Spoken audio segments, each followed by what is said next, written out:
বাংলাদেশের জনগণের এখন মূল চাওয়া কি? দ্রব্যমূল্য এবং নিত্য প্রয়োজনীয় যা আছে তা হাতের নাগালে যেন থাকে। আমরা দেখলাম কিছুদিন আগে জ্বালানি তেলের দাম পরপর দুইবার বাড়লো, ইদানিং বিদ্যুতের দামও বাড়লো এবং এটা এই মাসেই থেকে কার্যকর। আসলে আমরা বহির্বিশ্বের উপর নির্ভরশীল। আমাদের সরকার সবসময় বিদ্যুতের উপর ঘাটতি দিচ্ছে, ইভেন এখনও দিতেছে আর কি। তো বাড়ছে, আসলে এটা নিয়ে আমরা বলতে গেলে নানান কথা হবে। তো ভ্যাট ট্যাক্স দিয়ে দেশ চলে, দেশের অবকাঠামো পরিচালনা করতে হয়। আমার কথা হলো, আমাদের মাননীয় প্রধানমন্ত্রী জনাব তারেক রহমান, উনি প্রিপেডের ডিমান্ড চার্জ এবং মিটার ভাড়া দুটোই মকুব করছে। তো আমি চাই, এবং আমি মনে করি আমাদের মতো সাধারণ যারা বক্তব্য গেছে তারা সবাই চায়, এই যে পোস্টপেডের যেই ইয়াগুলি আছে পল্লী বিদ্যুতের, এগুলির ডিমান্ড চার্জ কত জানেন আপনি? 84 টাকার নিচে কোনো ডিমান্ড চার্জ নেই, প্লাস 10 টাকা মিটার ভাড়া, তারপরে তো ভ্যাট আছেই। যদি বাংলাদেশে এক্সাম্পল 3 কোটি গ্রাহক হয়, তাহলে 3 কোটি গ্রাহক থেকে তারা প্রতি মাসে মানে মান্থলি 2 কোটি 82 লক্ষ টাকা নিয়ে যেতেছে, আর বছরে নিয়ে যেতেছে 3,384 লক্ষ টাকারও বেশি আর কি। তো একটাবার চিন্তা করেন, সাধারণ মানুষের মানে এই যে কষ্টের টাকাগুলি তারা কী সুন্দর করে নিয়ে যেতেছে। তারা এখন যুক্তি দেখাবে যে এটা নিতেছে ডিমান্ড চার্জ, মিটার ভাড়া, যদি কোনো নষ্ট হয় মিটার তাহলে ওনারা ফ্রি আপনাকে দিবে। জীবনও দেয় না। এর ভুক্তভোগী আমি নিজে।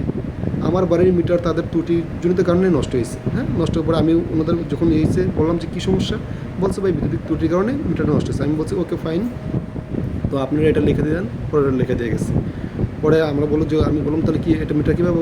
বললো যে আপনি অফিসে গেলে আমরা করবো, একটা কাগজ দেবো, ওটা করলেই ফর্ম পূরণ করলে আপনি মিটার পাবেন। গেলাম অফিসে, যাওয়ার পরে ফর্ম পূরণ করলাম। আমাকে বললো যে 500 টাকা জমা দেন। আমি বললাম কেন? কয় এটা ন্যূনতম একটা চার্জ। আমি বললাম আপনাদের রুলসই তো আছে যে আপনাদের ত্রুটির কারণে যদি হয় তাহলে এটা আপনারা ফ্রি দিবেন। অনেক তর্ক বিতর্ক, লাস্টে কী করা মানে আসলে করতে গেলে অনেক কিছুই হয়, আর না বললে চুপচাপ করে এটা দিয়ে পরে মিটার নিয়ে আইসা পড়ছি আর কি। তো ওরা কখনোই ফ্রি কোনো কিছু দেয় না। তাহলে ফ্রি যদি কিছু নাই দেয় তাহলে কেন এই ডিমান্ড চার্জ, এই ভ্যাট, তারপরে মিটার ভাড়া, এগুলির কোনো দরকার আছে? তারা তো আমাদের থেকে প্রতি মাসেই ইউনিট অনুযায়ী একটা টাকা নিতে এসছে। তো এগুলি যেভাবেই হোক প্লিজ বন্ধ করেন, ঠিক আছে? বাংলাদেশের মানুষ এটাই চায় আর কি।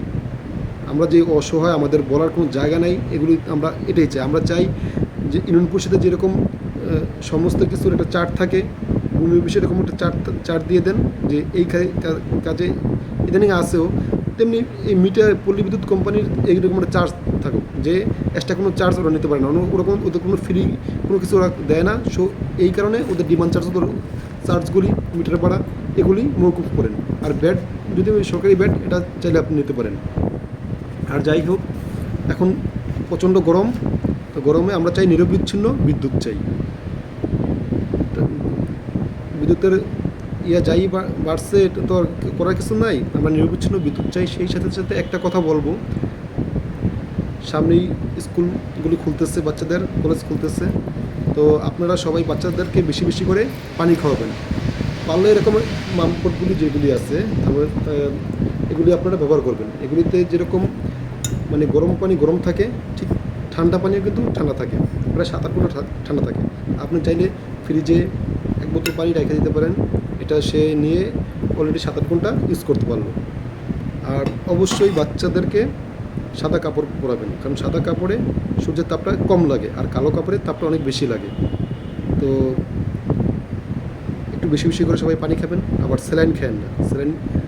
স্যালাইন কিন্তু একটা মেডিসিন। হ্যাঁ, স্যালাইন আপনি যখন দরকার হয় তখন খাবেন, এছাড়া স্যালাইনটা বেশি ব্যবহার করবেন না। পানিটা খান, এবং এমনকি আপনি কাঁঠালটা একটু কম খাবেন।